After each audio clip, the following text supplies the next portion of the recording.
Hey there, welcome. It is so good to have you with me tonight. Let's just do a quick tech check. If you can hear me, drop a comment in the chat box for me, just so that we know that we've got good audio and that you can see my screen and all that good stuff. Who's going to be the first to say, we've got audio? Yeah, looks good. Thanks, Melinda. Really appreciate that. So good, so good. All righty. Um, Today we are going to do, and we've got audio, yay, and everything is perfect. I don't you love it when tech works? I mean, just saying, right? If you've ever done anything with tech, you know that it doesn't always work. So it's great when it does. This is so good. Thank you for that. So excited to have you with me tonight. We are going to be talking about iridology for health professionals. As you probably know, since you are here, I don't teach just regular people. That's not meant to sound like a put down. I don't teach just people off the street, people who are curious about this. I only teach people who have a health background. So that means they've at least got a college level anatomy and physiology course under their belt. That's my first criteria is they've got to have that, because that is critical to understanding the body and to connecting iridology to it. So I'd love just to show some comments again. I'd love to know what your background is. Do you have any iridology? If you do, give me a yes. If you don't, give me a no. And by that, I mean professional training, real training, not just you read a book or you've watched my webinars. Some of you are new. Okay. If I know what level you're at, it helps me to tailor make this on the fly, because I can totally just, tweak things. With as many years under my belt as I've got, it's really easy for me to make this fit where you're at. No sense in me giving you things that are an algebra level if you're still in, if you're in grade 10 kind of thing, right? So it looks like we're working with mostly people who are relatively new, have no formal training. Chris says she just finished. Well, congrats on that, Chris. Good job. All right, so I'm going to be working more towards the beginner level here. People who have the anatomy and physiology under their belt, but they don't have any actual iridology training, and they want to know what it is, how it works, and how it can work for them in their practice. Does that sound good? If that sounds good, let me know.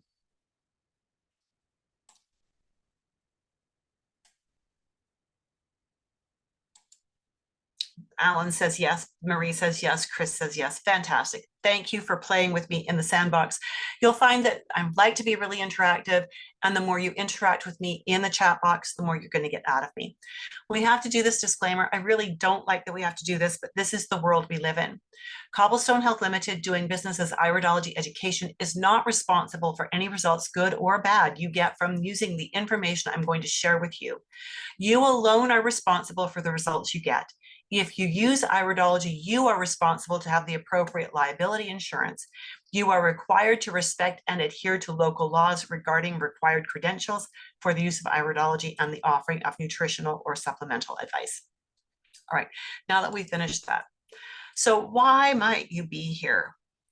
You might be looking for a low invasive way to assess your clients. As if you're a nutrition coach or a herbalist, you don't get to be poking needles into people and drawing blood and things like that. So you might be looking for a way that's non-invasive.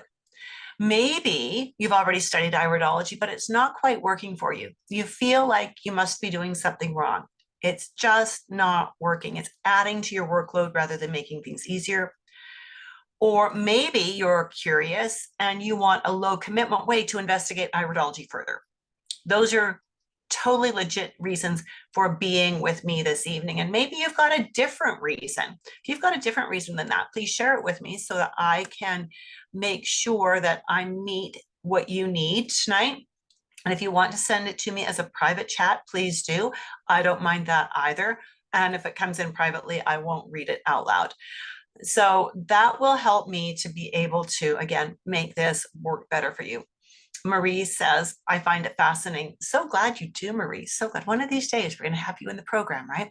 So regardless of your reason for being here, you've come to the right place. You've heard about, if your reason for being here is you've heard about or experienced iridology as a diagnostic tool, and you're looking for a low invasive way to assess your clients, then you're going to be surprised to learn that iridology can also save you hours of time. When I teach iridology, I teach it at a professional level that will allow you to do a solid and appropriate assessment with program creation for your clients, individual tailor-made programs in 20 minutes. And that will leave you lots of time in your appointments for developing more rapport, for gathering any other information you think you need. But the biggest bonus of all of this, not only that it saves you time and you don't have to be writing reports outside of your appointment time, is it will encourage your clients to come back for follow-ups. Because as you do this, and when you do it the way I teach it, your clients are going to fall in love with it.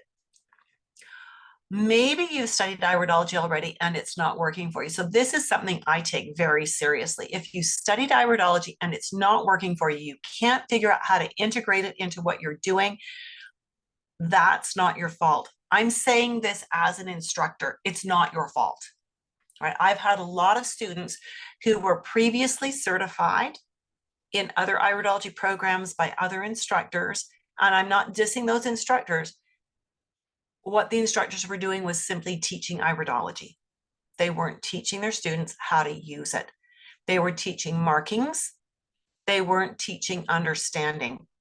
And so the clients finish the courses, they may be even certified, but they have no idea how to use this in their practice. I personally think that's a crime. I think that when you graduate from iridology, you should have a clear understanding and should have been practicing for months in the space of the course and the curriculum, how to integrate it with what you do. Students who don't know how to use it when they graduate, they were taught the nuts and bolts, but they weren't taught practical application. And because of that, they often feel like they failed. They've studied a skill that they can't use. Who wouldn't feel like a failure, right? Most teachers don't teach the application. I've had students come to me from teachers whom I know, and they were told by that teacher, oh, you'll figure it out. I feel like it's my responsibility to show you at least one good way of integrating it into what you do. And if that's not the way that's most comfortable for you, that's great. At least you've got a starting point. And from there, you can shape that to be what you need it to be. Right? But to just throw you into the deep water and say you'll figure out how to swim, maybe you won't. And if you don't, then you're frustrated and it does nobody any good. So I include teaching the application. That doesn't mean you have to or will use it exactly the way I do. It just means I'm going to give you a launch. I'm going to get you started. So this is totally fair too. You know, if you're curious about it and you just wanted a way to learn a little bit more about it without making a big commitment, that's fine. That's perfect. We got to start somewhere. And if you've only just heard about iridology and you don't know anything about it, then this is a really good place to do it. You know, when I went to university as a young adult, I applied to 2 schools that I thought I wanted to attend. They were both wonderful schools, and I was accepted to both of them. But the one that won out was the one that invited me down for a weekend to show me around. They actually wanted me in their honors program. And so why not? My dad took some time off work, bless his heart. We drove. I mean, it's a 12-hour trip to get to where I went to school. We drove down. He stayed in a hotel while the campus put me up in on-campus housing. Then my mom flew down and they had the weekend while I was doing my stuff, right? And then we all drove home together. But I was impressed because I got to meet the instructors. So I got to meet the honors instructors at least. I got toured around the campus. I got introduced to where the different buildings and things were. And that made me feel comfortable, even though the other university was possibly in some ways a little more prestigious, and it might have been less expensive for me to go to the other university, and it was 14 hours away. I chose the one that was 12 hours away because it felt good. It felt good to already know it. And so that's kind of what tonight is for you if you're not familiar with iridology. It's a chance for you to get to know me, to learn a bit about iridology, to learn a bit about the program that I offer, and consider this to be an interactive open house. I've got stuff I want to share with you here. So I hope you've got a pen and paper, and I want you to write down any questions you've got and, throw them at me. Ask me the questions, put them in the chat box. And if I can possibly answer them in the scope of what we're doing tonight, I absolutely will. The bottom line is this: Iridology is a powerful assessment tool, and confidence in Iridology can be developed when you've got the nuts and bolts and a mentor who's willing to invest time and energy into you and what you're doing. You can develop the confidence to become an excellent iridologist. Most of you have been with me on the weekly mini classes, so I'm not going to spend a lot of time introducing myself tonight. Just keep this as quick as I can. I'm one of only 10 level 3 IPA certified iridologists in the world. Level 3 is the highest level they offer right now. I was one of the first 3 to become certified. Level 3 was added in the summer of 2021. And I jumped on it as quickly as I could. IPA issues badges to their instructors and their iridologists, and I just got the last 2 years up. But I've been in the holistic health industry since 1981, and I started coaching people way back then. I was probably truly only dangerous back then. There was no formal training back in 1981 where I live. I did sort of hands-on training with another practitioner here in Calgary for about 8 or 9 months before I was obesely pregnant with baby number 2 and decided that I needed to be on my own. I started teaching about herbs and nutrition just a few years later because there were no classes. People were hungry for it. I could offer a class through our city leisure learning, and we'd have 20 spots in it. And my coordinator would call me 2 weeks out and say, "We've got 25 people registered. What do you want to do?" And I said, "Let them in. It's not enough to start another group. I don't have time to run another course right now. Let them in. Right? Don't waitlist them because they might not come to next term, right?" So I started this whole journey at the age of 20. I had some health problems. Doctors couldn't seem to sort it out. I was going to university to become a school teacher of all things. I ended up dropping out to get married just 2 semesters before I graduated. That was the best thing I've ever done, both getting married and dropping out, because I realized that I wasn't cut out to teach young children, at least not large groups of young children. No, but I do love teaching adults technical stuff. And so that's where I've ended up. I've written and self-published many books that are all out of print right now, except for the textbook for dynamic iridology. Now, for those of you who might have looked at the IPA website, that's the International Iridology Practitioners Association website, they talk about level 1 and level 2, right? I put them together. I don't teach them as 2 separate courses because you don't learn enough in level 1 to be an iridologist. You have to have level 2. And I felt like the curriculum was in the wrong order. So I've taken what they want to have taught and I've rearranged it into an order that makes way more sense and is way more logical. Marie asks, are there 2 separate exams? No, there is only 1 exam at the end of level 2. So at the end of the dynamic iridology assessment system is when you do your exam. After do the course, do the mentored section, get the coaching, and then you do the final exam. Okay. Good question, Marie. Very good question. So, over the years, I've had earned certifications in herbs, nutrition, biokinesiology, iridology, of course, color therapy. For a while, I was an ICEA certified prenatal educator. Alan, you've got your hand up. Are you able to type your questions and comments in? Or was that just raising your hand to answer something earlier and I didn't see it? I sometimes do that. Mistake? Okay, great. If that's the biggest mistake you've made today, you are living a charmed life. Way to go. I want what you had for breakfast.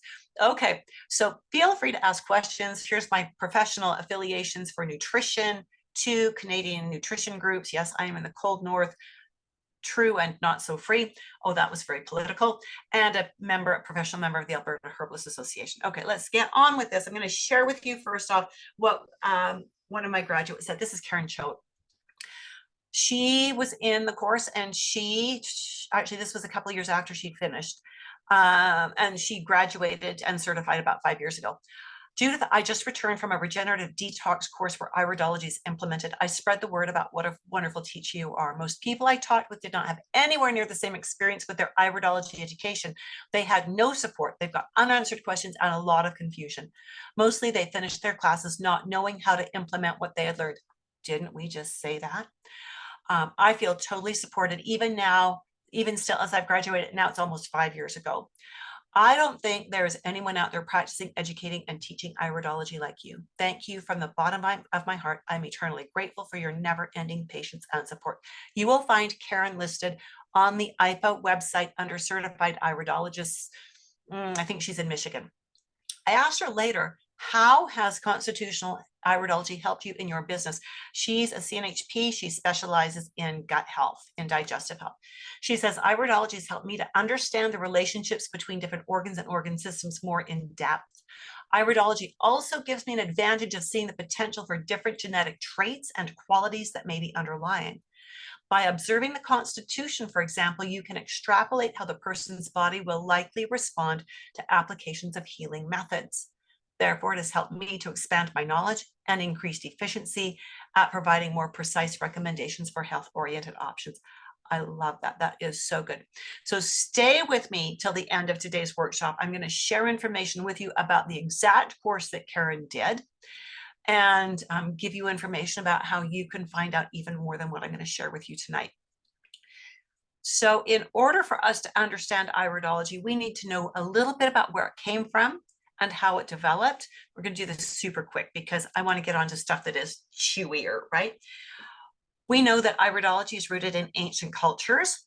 There is evidence in various ways that it was in Egypt, India, China, and Greece. Now, we also know that with iridology, it has evolved. It's an evolving science. What I learned 40 years ago, almost 45 years ago, look at the calendar to figure it out, very different from what we know now.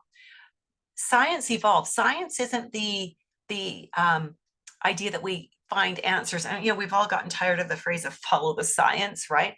Science is actually about asking questions and discovering new things. It's not about giving answers necessarily. And so, there was a time when people believed the earth was flat. And now we know that's not quite right. There are still people who believe the world is flat. They haven't kept up with legitimate research.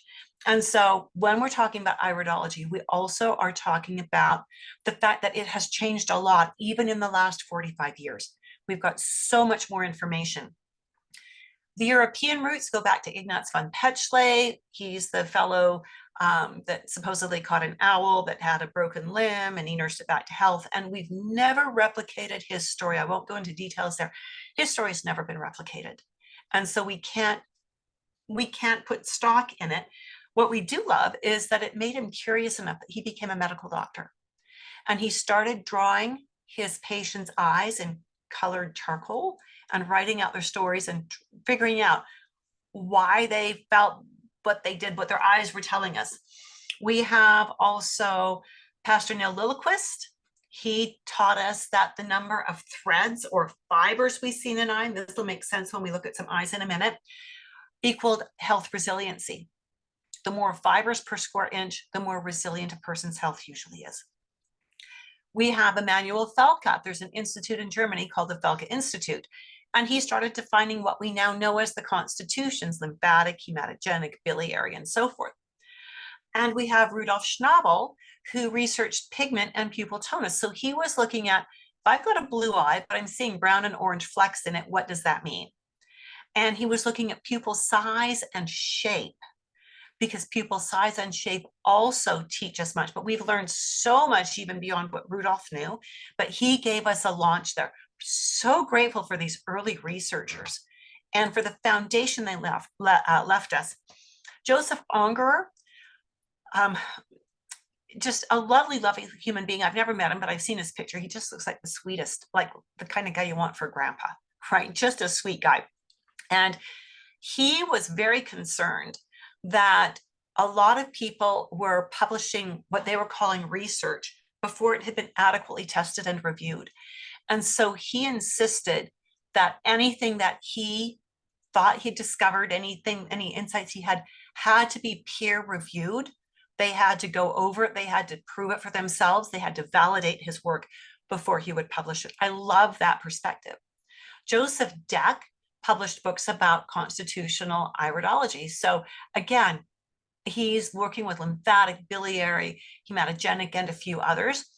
Theodore Krieger said iridology is not a standalone assessment tool. And by that, he meant you do not diagnose using iridology, right? What we know is that when we combine iridology with things like urine analysis or hand or fingernail or tongue or feces or face or whatever other methods you have, we get a merging of ideas. We get a confirmation of the understandings. So we see the eyes, we ask lots of questions, we get an understanding of what's going on in the body. And then we notice all of these other indicators that give us more confirmation. And so lovely, lovely way to look at it. I really love that iridology is not a standalone tool. We want to integrate it. We have Bernard Jensen, again, another lovely man. I never had the opportunity to study with him. My original iridology teacher studied with him twice in California. And we adore Bernard because he kept iridology alive in the United States. It really wasn't much here in Canada at the time, but he kept it alive in the US during the Cold War. You notice that so many of those other researchers were in Germany and Russia, and they were places where during the Cold War, there was no information coming out. Research was still going on, but it wasn't getting out. And so Bernard worked with what he knew from before that, did a lot of people a lot of good. And then we have Harry Wolff, who was an American-born German. He was fluent in German. He got his hands on one of the Joseph Deck books. And he started reading this and kind of went, wow. I mean, Harry was a massage therapist and a whole bunch of other things. He's still around. He doesn't practice iridology much, but I'm in touch with him, which is cool. And he connected with Bill Cardona, who is my constitutional teacher. Bill at the time was a registered pharmacist, and he was teaching iridology at Bastyr Naturopathic University in Seattle. He has since then become a naturopath. And they started teaching iridology. They started teaching it in the constitutional style. So that was really cool. I'm still in touch with Bill. He is he's still my mentor, even though I certified under him 30 years ago. Oh, my stars. If I have a question and it's like, I can't find an answer anywhere, I still come up with questions, guys. I mean, the teacher knows a lot, but maybe not everything. I will admit that. I'll reach out to Bill. And I know that it's going to probably take him 2 or 3 weeks to get back to me, but I also know that when he gets back to me, it's going to be a 5-page answer. He's going to answer it thoroughly. And I adore that. I'm so appreciative to him for that. So there are 3 primary types of iridology taught in North America. There's the Jensenian, which again, we've moved beyond. It was a foundation to launch from, but a lot of what Jensen was teaching has been disproved. We've got RAID, or emotional or behavioral iridology. I've taken courses in that. We include little touches of that in the dynamic iridology program. And we have constitutional, and that is the foundation of the dynamic iridology program. So touching quickly on this, Jensen originally was taught by Bernard Jensen. That makes good sense, right? He taught that the iris changes when the body changes, that you'll see more fiber come in. He called it healing lines, that lacunae would change size and shape. Traditional Jensenian iridologists have often done iris readings cold with no background information from a client. And so, you just sit down, they look in your eyes, they tell you what's wrong, you purchase what they tell you to buy, and off you go. They don't want you to talk, which doesn't seem very holistic to me. Traditional Jensenian iridologists have a very different style from modern Jensenians. When Bernard passed away, he handed the torch over to his daughter-in-law, Ellen, and she has updated a lot of Bernard's work with constitutional ideas. So she's really come close to being purely constitutional, not quite there, but almost. And she's a lovely woman, a lovely, lovely woman. Constitutional iridology originated with Joseph Deck and others. And again, it's used by Italy, by MDs in Italy, Germany, and Russia. As a matter of fact, in Germany and I think in Russia, you have to be a medical doctor to use iridology. I have a client who is from a country just outside of Russia, and she is a trained obstetrician. She can't practice here because she hasn't done the board certs for Canada. And when she came to see me, she said, I came because you do iridology. That's the first thing that I was taught to do when I would assess a patient. And it's like, whoa, okay, great. That's so cool. Correlative studies are being done. And I love it that we're correlating iridology and medical things and getting a deeper understanding, not to diagnose, but to understand. Constitutional teaches that the eyes are a reflection of the genetic structure of the body. They show us where the inherent strengths and weaknesses are. When we understand that, I want you to think of this like epigenetics. We've all inherited all of these genes, right? That's what has made us who we are, but not quite, because things that traumas we've endured, hardships we've had, good times we've had, diet, stress, all those things turn some genes off and some genes on. And, you know, the ones that get turned on are not always the good ones. The ones that get turned off are not always the bad ones. This is what the eyes teach us. They teach us more about the genetic potentials, more about the epigenetic possibilities. And that's what makes it so exciting, in my opinion. And of course, constitutional is the foundation of the dynamic iridology course. Constitutional teaches us that iridology does not give us the answers. It tells us what questions to ask. So when I look in someone's eyes and I see there's a genetic predisposition to, say something liver oriented, I don't spew out at them, your liver's got a problem. I ask questions. I want to know, what were their symptoms? What are their symptoms? Has anybody in the family ever had a liver problem? What do they do that makes it better? What do they do that makes it worse? I want to know then, how does the liver interact with other organs? Are they having symptoms elsewhere that are bigger than the liver symptoms, so they don't even know they've got a liver symptom? So iridology tells us the questions to ask. It helps us get to the root of the problem. Other iris and sclera changes may continue to become visible with time, revealing areas that may need support. And background information is important. Readings are not done cold. How's this feeling for you so far? Is this feeling like, oh, that makes sense? Or is this feeling like, oh, that sounds like crystal ball stuff? Or is it something in between? Give me some feedback. Marie says it's cool. Love it. Love it. Chris says it makes sense. Fantastic. Makes total sense. Very interesting. Thanks for that, Alan. Appreciate that.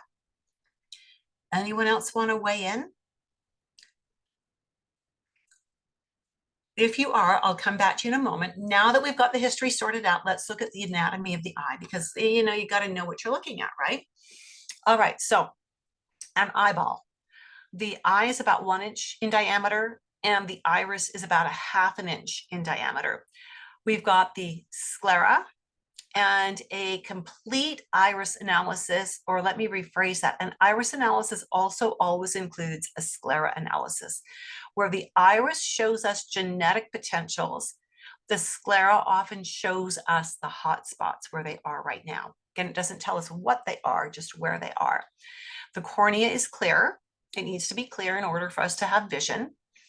Then we have the iris. We're not going to go over everything here. And of course, we've got the retina and the optic nerve. And so we're going to be looking at some iris stuff. First thing we need to know is that the iris itself is made up of layers of tissues. Now, it's not very thick at all. It's not like 1/2 inch thick. It's 1/2 inch across, but it's not 1/2 inch thick. It's very, very thin, but it's still thick enough to be made up of layers of fibers. And so as we look at these layers, and earlier when we were talking about fiber density, a higher threads per square count, per square inch meant higher resiliency, better resistance to disease and breakdown. This is what we're talking about, these threads that are in here, right? And so when we look at this, you can see that we've got an opening in this top layer, So we're looking at what's down a layer, right? When we have things like this black line radiating out, that's the layers are split. And we're looking down in between the layers. All we see is black in there, but that gives us information. Again, we can see that some of these have got some shading in them. And that means, again, that we're looking deeper into the eye. So when we look at this right here, we're looking at, this is the top layer.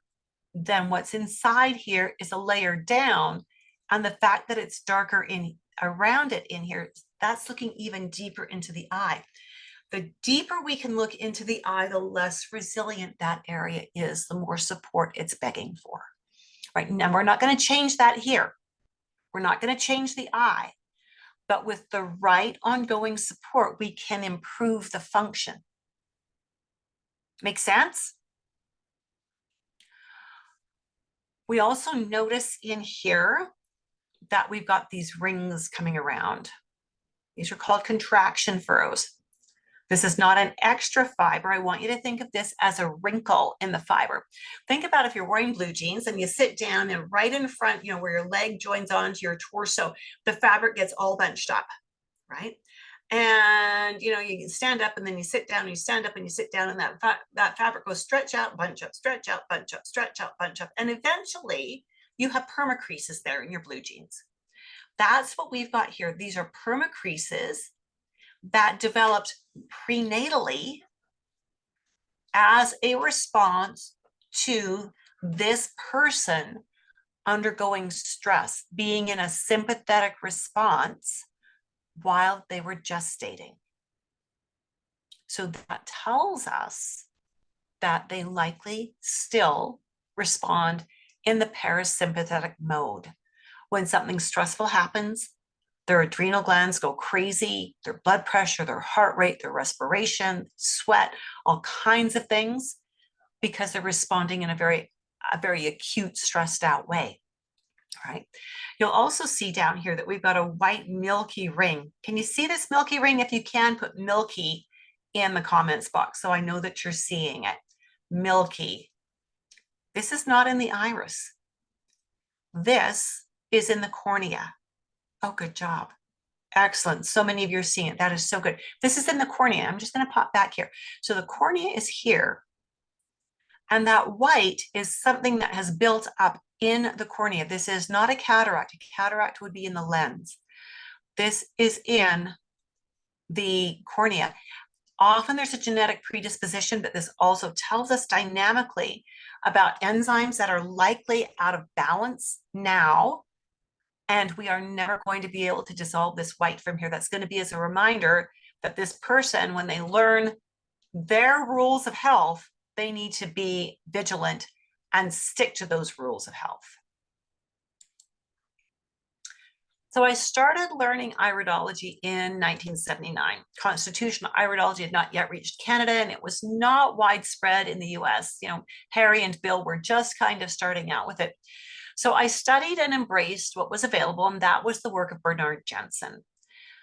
As we saw earlier, he said that healing lines would form. We could change the size and shape of lacunae, and I'm going to show you what those are in a minute.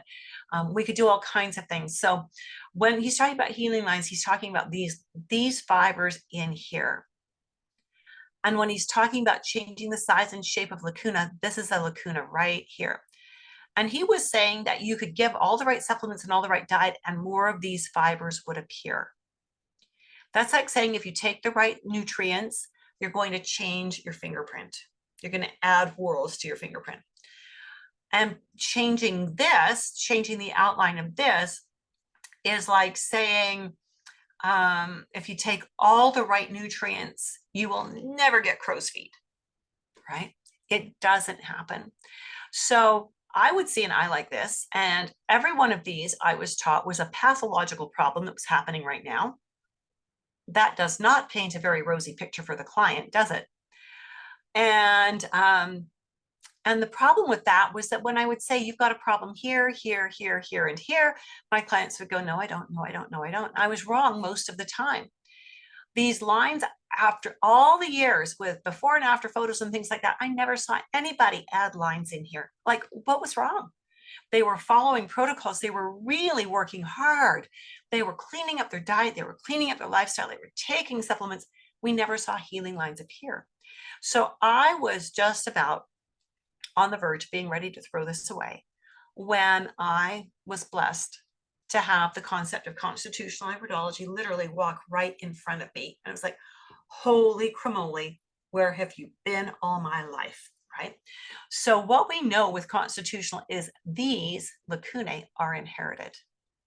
They are passed down through the generations. They give us information, yes, about this person's genetic potential, but they also tell us that over the past 3 to 4 generations, somebody else in the family had a challenge in that area as well. Okay. These will not change. We aren't going to shrink them. We're not going to dissolve them. We're not going to erase them. They are there because we can't change genes, but we can help the body function better.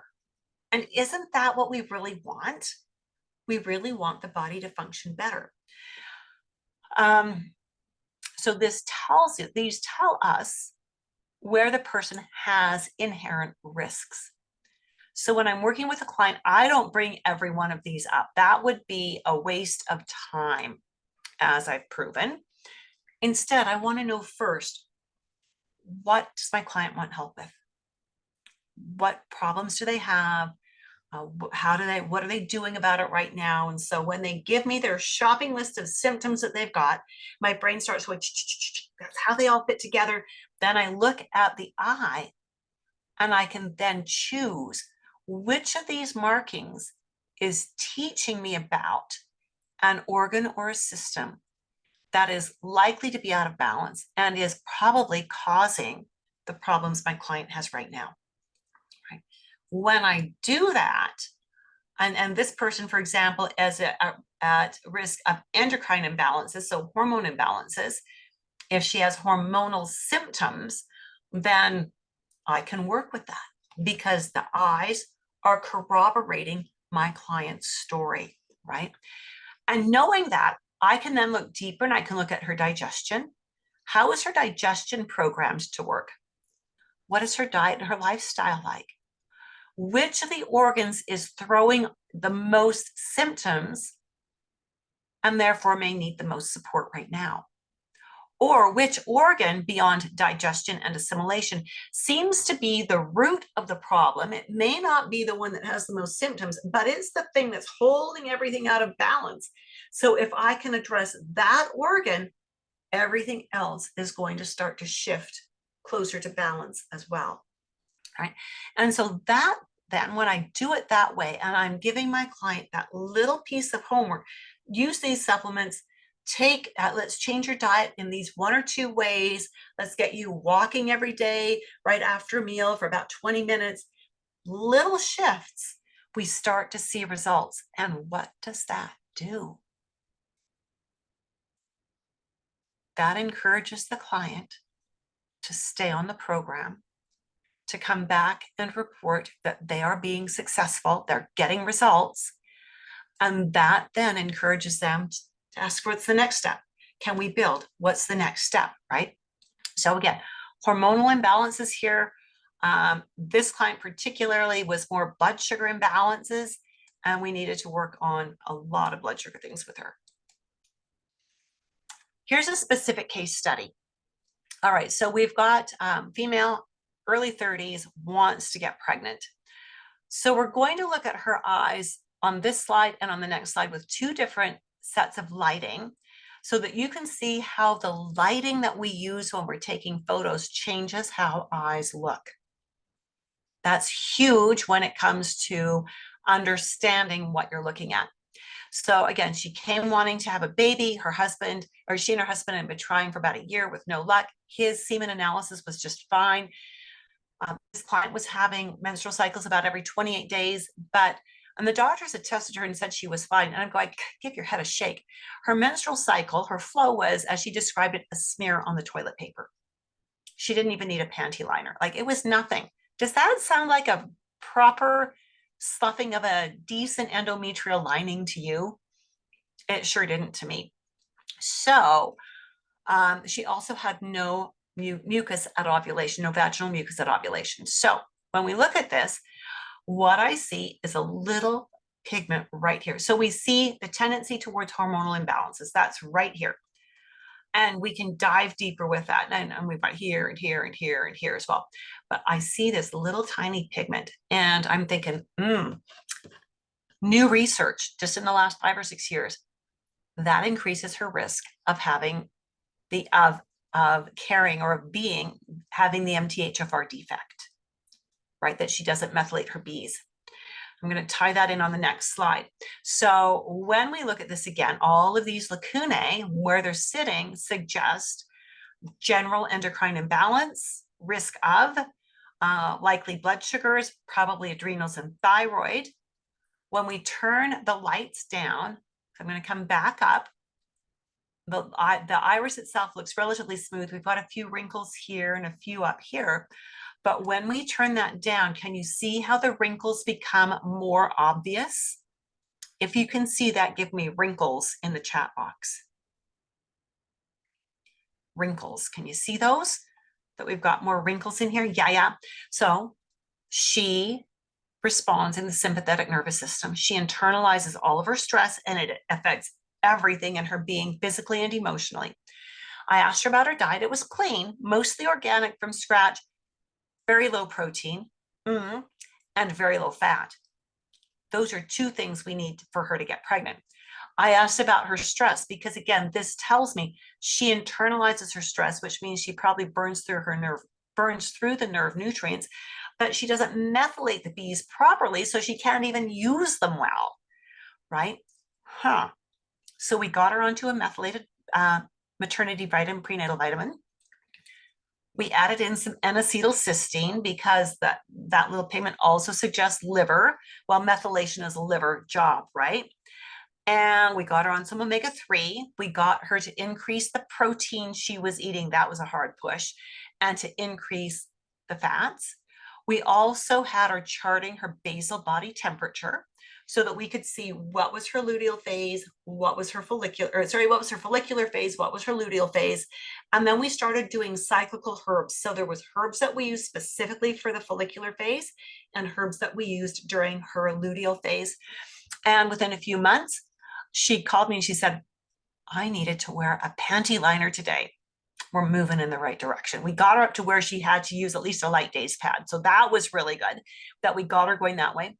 We got her to where she could actually detect ovulation mucus. Yes, we now can see with both of these things that her hormones are moving in the right direction, in part because of diet, in part because of all of the things we're doing, because of what the eyes have said. About 6 months into this, she had a positive pregnancy test, which was so exciting. Now, about 4 months into her pregnancy, she did 23andMe. Not a good idea for a nervous Nelly to do 23andMe when she's pregnant. She sent me an email, and I will tell you, my computer nearly exploded with the energy, the angst, the anxiety, the stress, everything that was in there. 23andMe had said she had one of the MTHFR anomalies.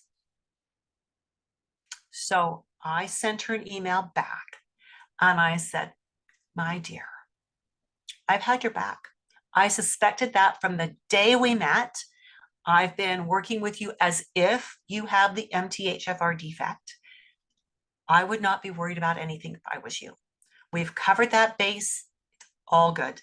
It's all good. And then her response was, that's why you are my 5-star health practitioner. Thank you for that. Appreciate that. Now, what you've seen there is I did not need to nitpick every single detail. Each of these gives me a different kind of information. But when I take that step back and I look at it completely all together, it gives me a cohesive view. So I'm not nitpicking details that are not relevant to the here and the now. I can nitpick these details when she's finished having babies, right? When she's 40 and she's, things are starting to shift a little, she'll come back. She's sort of, clients do that. They come in, they get what they need, and then they disappear for a while. And then when they need something else, they'll come back in, right? And that's fine by me. But when she comes back, when she's in her when she's 40 or in her early 40s and she's hitting perimenopause, she'll be back, right? And then we will look at these eyes in a different way because we're working with a different set of symptoms. This is why it's so important to understand anatomy and physiology, right? Can you see the importance of that? If you don't know how the body works and how the organs work together and how they affect each other, you can't learn iridology at a deep level. Anyone can make a list of markers, itemize this exhaustive list of all the different markers you see, and there's lots of different ones in these eyes, but very few are trained well enough to choose the markers that are important to now, to be able to use that to ask the right questions to then create a solid program. All right. And that's what I teach. I teach you how to do that. We work through that over and over and over again, right? Whoops, that was not what we meant to do. We wanted to be right here. Okay, so in my early training, and I like this, back with Jensen, this is somebody who was full of toxins, needed a cleanse. Oh my goodness, we're going to put you on this high-powered cleanse, and we are going to turn those eyes blue. Your eyes are supposed to be blue. Yeah, no, doesn't work like that. There were teachers who taught me that, and some of them had, some of the books I'd read had before and after pictures that looked convincing. But what we now know is one of them admitted to using color filters because she was up against a deadline for publication. But I know the eyes are going to look like that, so we'll just put a color filter on that to change what it looks like. Not great. We now know that changing things like your f-stop on your camera, your shutter speed, changing the type of lighting, the direction of lighting, the intensity of lighting, all changes what an eye looks like. And so when we are doing photos, we need to be aware of what our camera settings are and what our equipment is, because it will modify your output. Back when we used to shoot on film, we knew that Fujifilm shot a little to the green, Kodak shot a little to the red. And that was just the film. Then you had your paper. And then there was the lab, and they could adjust settings that would change the output even further. Right? So there were so many possibilities for the output to be modified to create what looks like a before and after photo, but it really wasn't. It was just somebody tinkered with the tech, right? So even the computer screen you're working on changes the output. I have two 22-inch screens connected to my desktop computer, and I can take an eye and put it so that it's split by the screens. And it looks, it's like, holy doodle, you can't even trust your computer screens. So you really have to know your tech. This is one of my very first clients. She's a dear friend. She's been a client of mine. Literally, we figured it out. We were both having babies at the time. It's been at least 42 years. And, you know, she comes in for several and then she disappears, and then she comes back for a bit and then she disappears. And so, and I know that that's just fine. So she started coming in just a few years ago because she had gained weight. She's in her early 60s, gained weight. Her blood pressure was up, her cholesterol was up, her triglycerides were up, and her hemoglobin A1C was up. Now, again, these eyes do not show toxicity. They show us inherent potential. We see the milky film, which teaches us about liver enzymes and why she's moving more towards cholesterol and triglyceride issues, and also blood sugar issues, right? And we're never going to reverse this, even when she starts behaving herself again. So when we started working on her goals, again, she wanted to lose weight. Weight loss is, when you do weight loss properly, it has a really great impact on reducing triglycerides and cholesterol and hemoglobin A1C. Constitutionally, her liver wants to run the show, which makes perfect sense with triglycerides and cholesterol and things like that. And we can see that her digestion wants to be a little bit iffy. And as we get older, all of our digestion starts to get a little bit weaker. And so we needed to support her liver, her digestion. Notice she's got contraction furrows as well. And so we needed to support her nervous system as well. And we needed to do that through supplements, lifestyle, and food choices. So we reduced her carb intake, increased her protein intake, and got her more and better fats. We got her walking for 30 minutes a day, and it was so good. We put her on some omega-3s, some berberine IR. We worked on her gut biome. We used a protein digestive aid. We used a general digestive enzyme, and we really insisted that she had to have 25 to 30 grams of protein at breakfast every day, and that breakfast needed to be within 30 minutes of getting out of bed. Right? We needed to start right first thing in the morning, supporting the thyroid and balancing those blood sugars right out of the starting blocks if we were going to have any control through the rest of the day. Well, over the next 3 months, all of her numbers came back normal. She literally corrected everything, and she was down 20 pounds in 3 months. We weren't starving her to death. If anything, she was eating more. She was just in better choice at making better choices. Melinda says you're breaking up the odd time. Don't you just love tech? I wish I knew why that happens.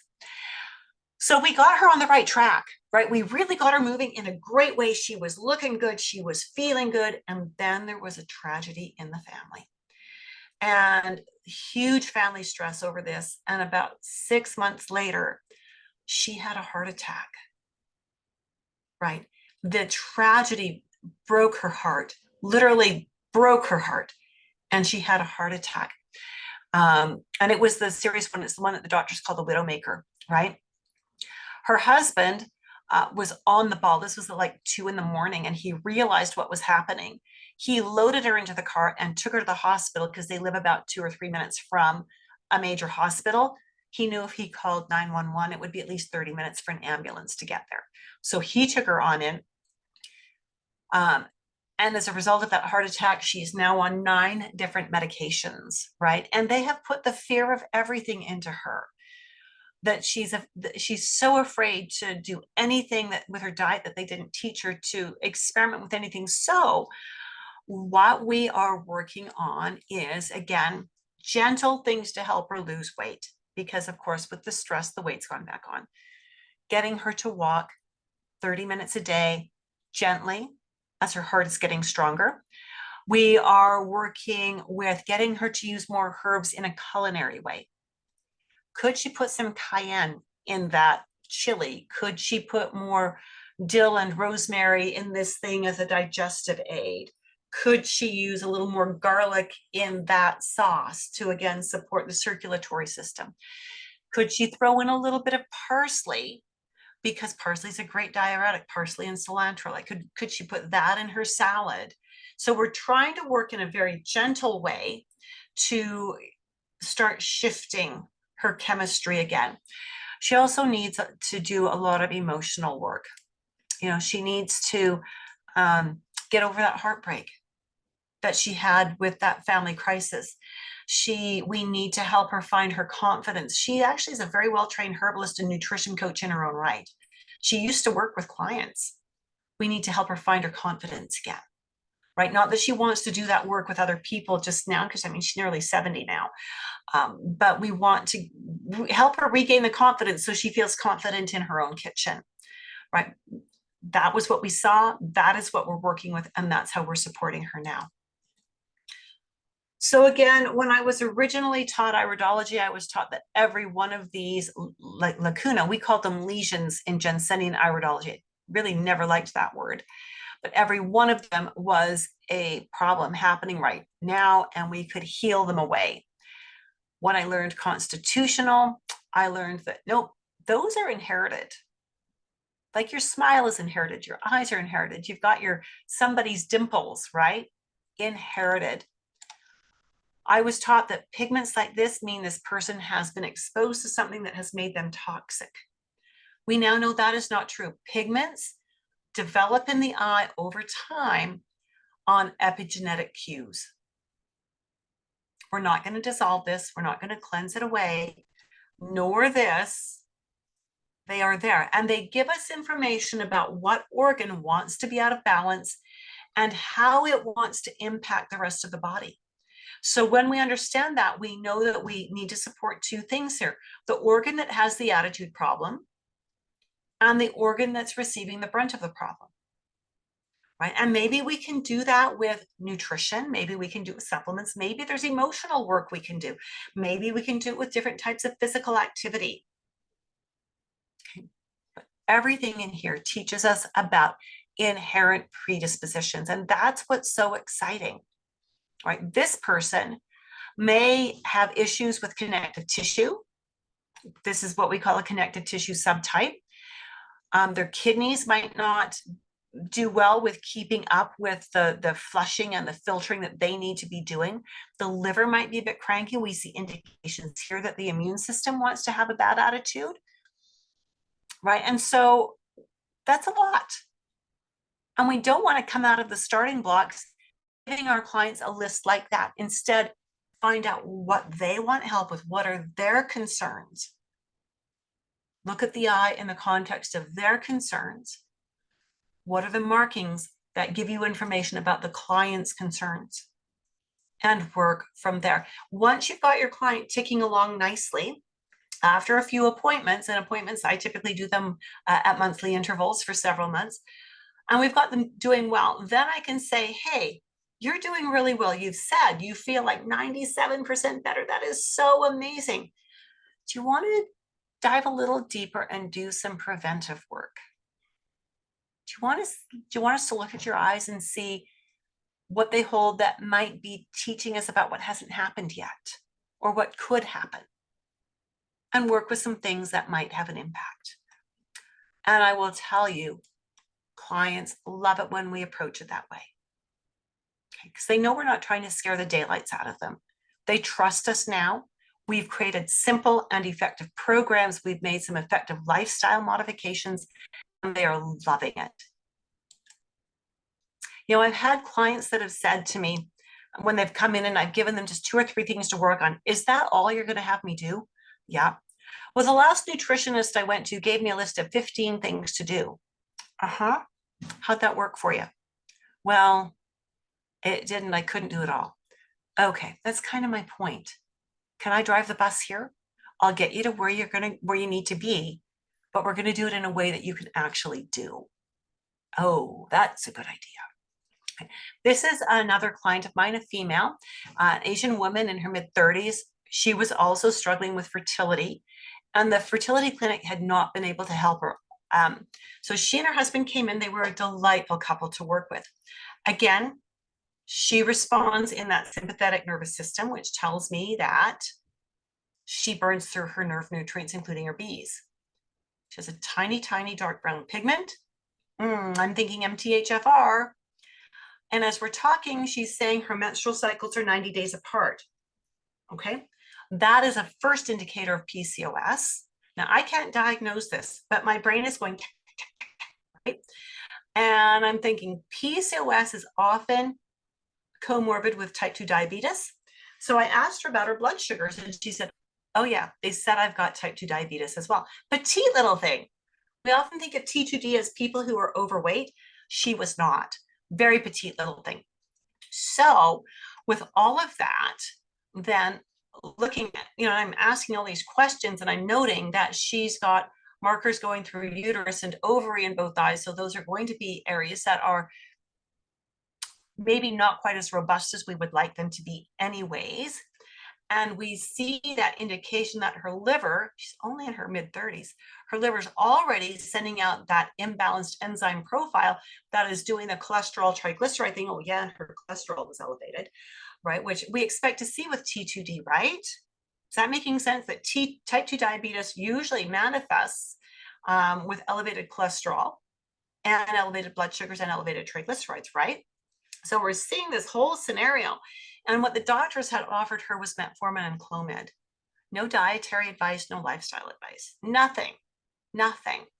So, and elevated stress, absolutely. And Marie, absolutely. And so we came at her with dietary corrections. Now, I did hit her a little hard with the diet.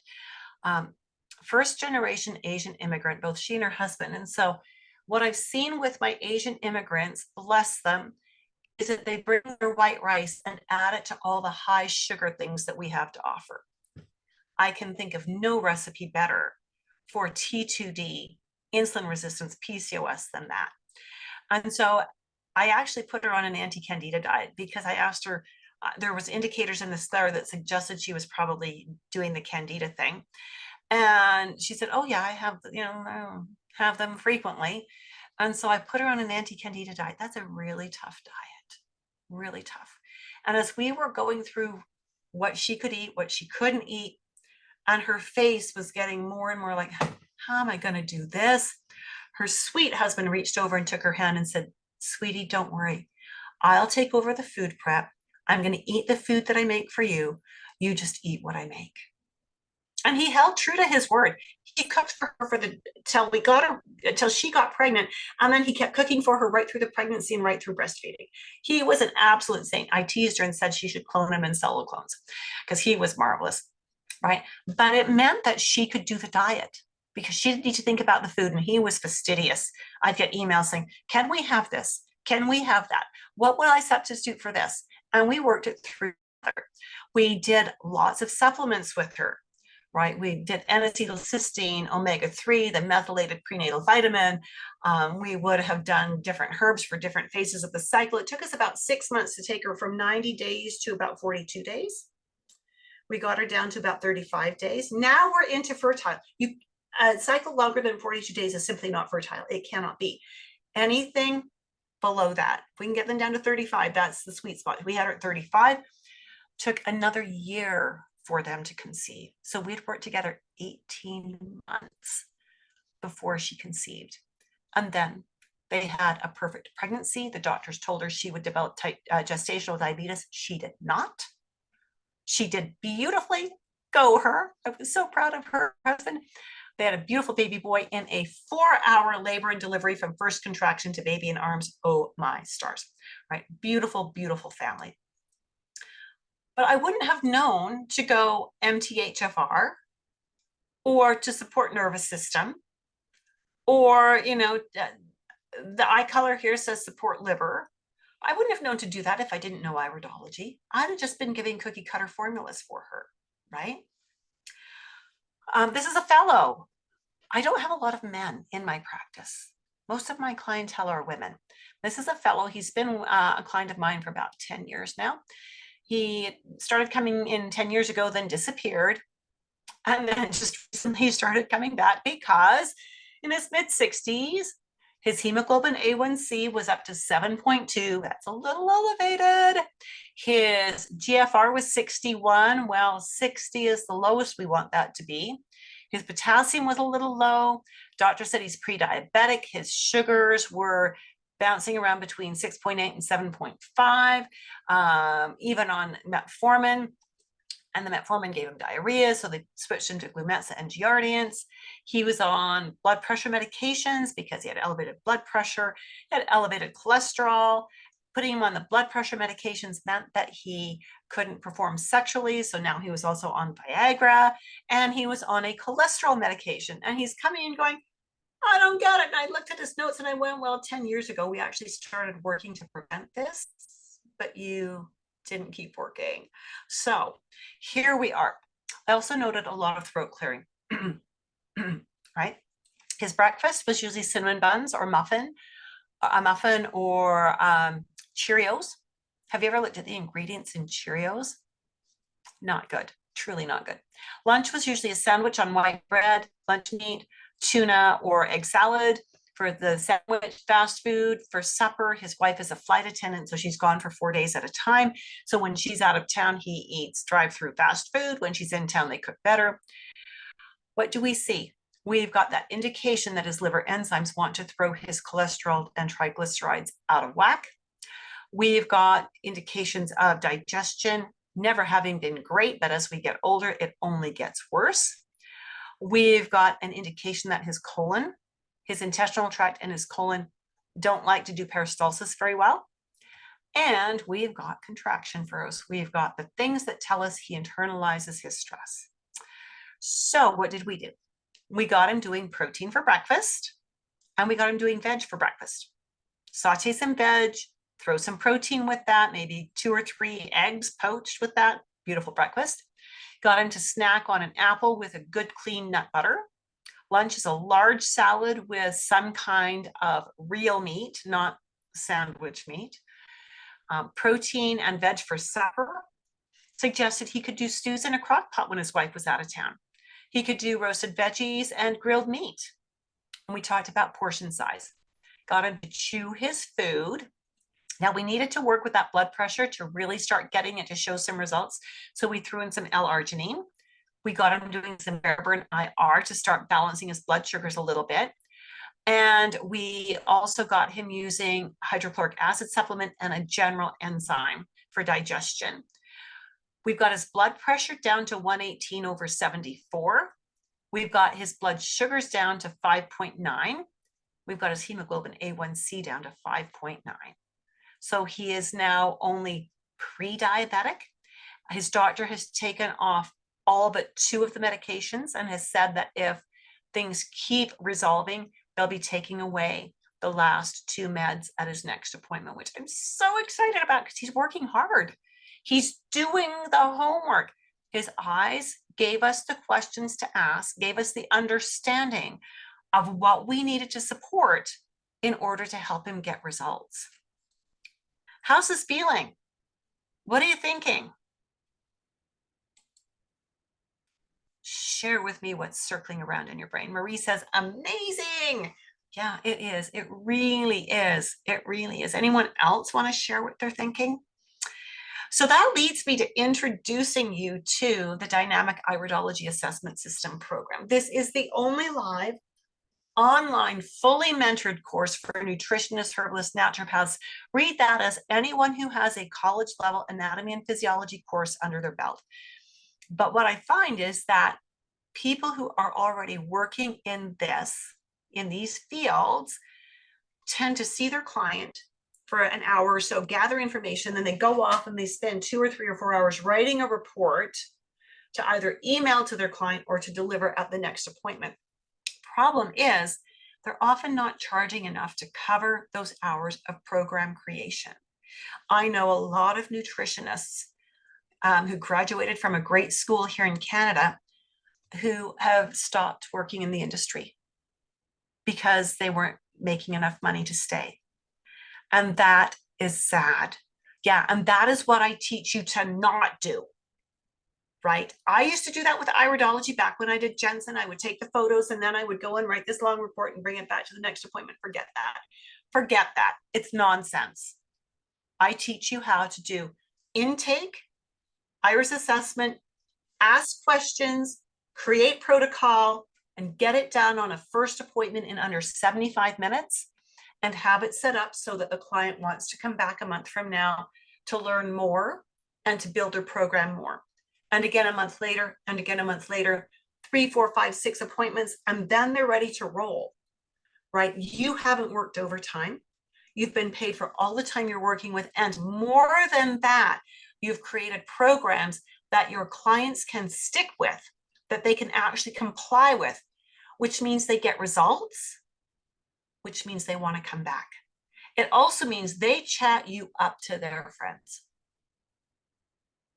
That Judith Cobb, she knows her stuff. That Alan Mondor, he knows his stuff. You should go see him.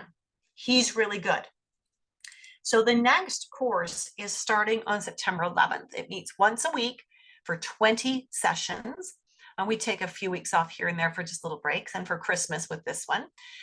Registration is open, but the only way you get to register is if you actually have a conversation with me. That's not meant, it's not a hard sell kind of thing. It truly is an opportunity for us to meet, to talk about, do you have the A and P? Where do you want to go with this? What are your goals? How will this fit in? Is this course the right fit for you? And are you the right fit for the course? Right? I only accept a maximum of 10 students in a group, and I only run one group, start one group at a time. So if this is sounding like, yeah, you'd like to have a discussion about this, put that link in the chat box. And some of you have already had a conversation with me. If you're thinking September 11th is your day to get started, then go ahead and grab that link again and schedule another meeting and let's talk about it. So again, this is delivered with 20 2.25 to 2.5 hour live interactive web classes. You'll have your cameras on and your mics unmuted so we can actually have conversations. The classes are recorded for playback on demand, only 10 students per cohort. So important. We do live group mentoring twice each month. So in addition to your classes, you are invited to come into sort of an open mic Zoom meeting where you can ask questions about business development. Maybe there's a curriculum question that you need some clarification on. Maybe you're further on in the course, or maybe you've graduated. Maybe you're certified and you're working with a case and you're feeling a little bit like it's over your head or you're not understanding. You bring that case into office hours and we work it through with you. And so really important that you get that kind of support. I don't throw you to the wolves as soon as you're finished your course, and we don't slam the door shut on you. We've got mentoring. We have a student and alumni MeWe group. MeWe is like Facebook, except they don't mine our data. So we have a private group there for my students and my alumni, right? Stay in our community, keep asking questions, stay involved, answer other students' questions, whatever, right? Want you involved in that for extra support ongoing. You will receive as my gift a 225-page digital textbook. You download it. You can take it to your local copy shop and you have my permission to print one copy for your own use. 45 pages of digital study notes. Again, you can print those up if you'd like. And I do encourage you to print these up. Unless you're really tech savvy and you know how to use the tablet that has that really cool app where you can underline things in a textbook and make notes in the margins, right? And then we've got certification for IPA mentoring or IPA certification mentoring. Most instructors charge extra to mentor students for IPA certification. I include that in your tuition fee, right? It's my gift to you, for up to 10 months after your last class. And it's a very reasonable length of time. Many of my students certify in 5 months. Sophia Perez said this on the IPA website, no less. The commitment that Judith has for teaching is extraordinary, and the amount of support you get from the Iridology course is fabulous. The material is very clear and thorough. The pace of the course is dynamic, but with enough time to integrate all the parts. As this was my second Iridology course, I was not sure if it would be an add-on, but it has exceeded my expectations. I've learned lots from the course material and classes, expanded previous knowledge, and gained more confidence. I can see now how this course has helped me to get better answers from my clients and design effective protocols in very little time. Highly recommended for beginners and advanced. Love that. Love that.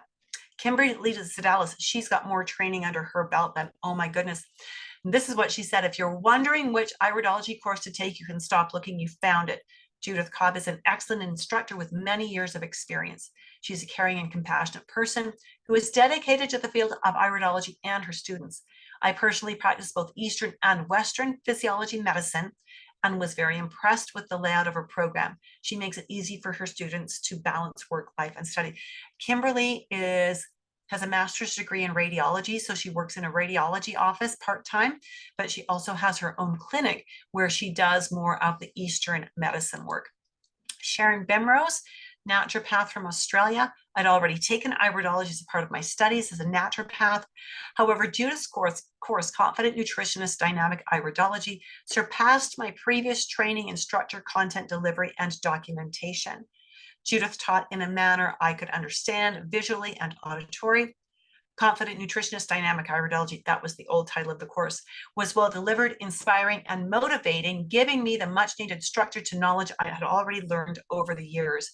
Dynamic Iridology also provided me with the most up-to-date iridology information, along with the added bonus of Judith's extensive experience of holistic health.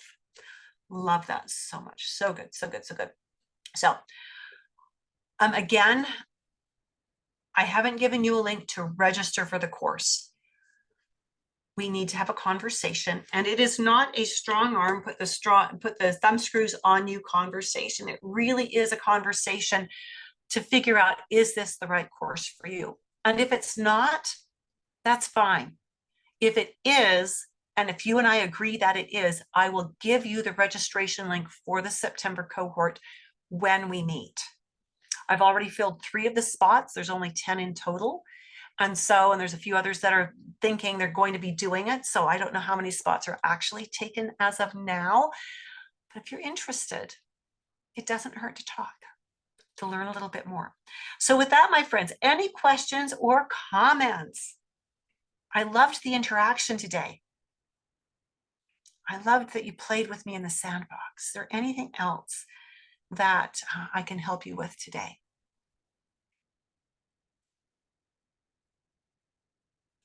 Are we good? If we're good, give me an all good in the comments box.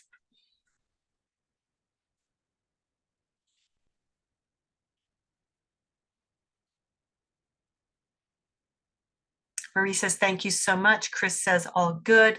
Excellent, excellent. I look forward to speaking with many of you on private little meetings in using that link.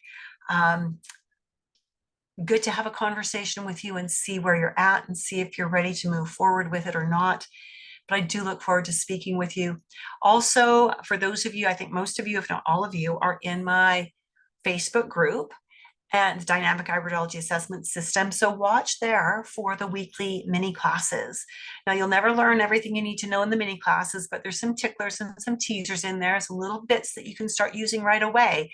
And it's a good way for us to stay in touch until you are ready to enroll. But I hope I'll see some of you in my calendar and in the September 11th course.